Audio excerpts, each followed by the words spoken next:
যদি কোনো সমদ্বিবাহু ত্রিভুজে ভূমির দৈর্ঘ্য 12 সেমি এবং সমান বাহুর প্রত্যেকটির দৈর্ঘ্য 10 সেমি হয়, তবে সমদ্বিবাহু ত্রিভুজের ক্ষেত্রফল হিসাব করি। তো সমদ্বিবাহু ত্রিভুজ তোমরা জানো যে দুটি বাহুই সমান, এটা সমদ্বিবাহু ত্রিভুজ। তার নাম দিলাম ABC। তাহলে এই বাহু দুটো হচ্ছে সমান 10 সেমি 10 সেমি, ভূমিটা হচ্ছে 12 সেমি। তাহলে সমদ্বিবাহু ত্রিভুজের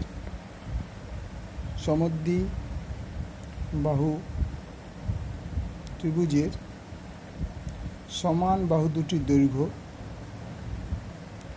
দুটির দৈর্ঘ্য, ইকুয়াল টু 10 সেমি এবং ভূমির দৈর্ঘ্য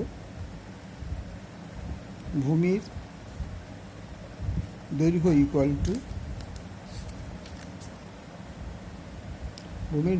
টু 12 সেমি।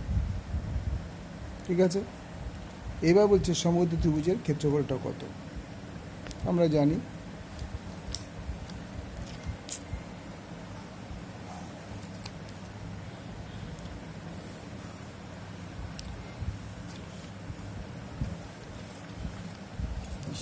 হচ্ছে এটা ভারতে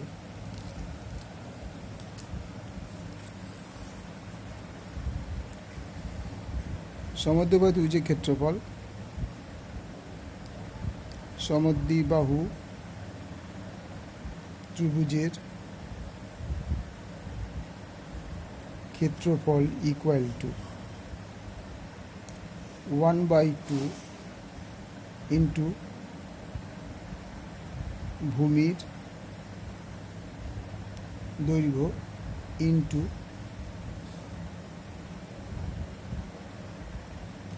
সমান বাহুর একটির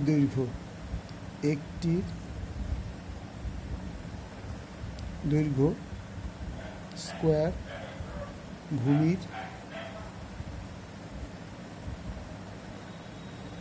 দৈর্ঘ্যর অর্ধেক বর্গ একক। তাহলে 1/2 ভূমির দৈর্ঘ্য আমরা 12 সেমি পেয়েছি, ইন্টু √, সমান বাহু দৈর্ঘ্য হচ্ছে 10 সেমি, তার স্কোয়ার, ভূমির দৈর্ঘ্য হচ্ছে 12 তার স্কোয়ার বর্গ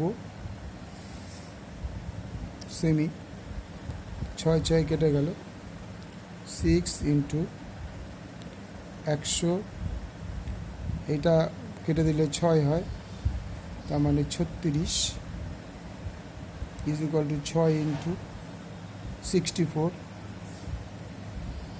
6 ইন্টু 64 বর্গমূল 8 বর্গ সেমি ইকুয়াল টু 48 বর্গ সেমি।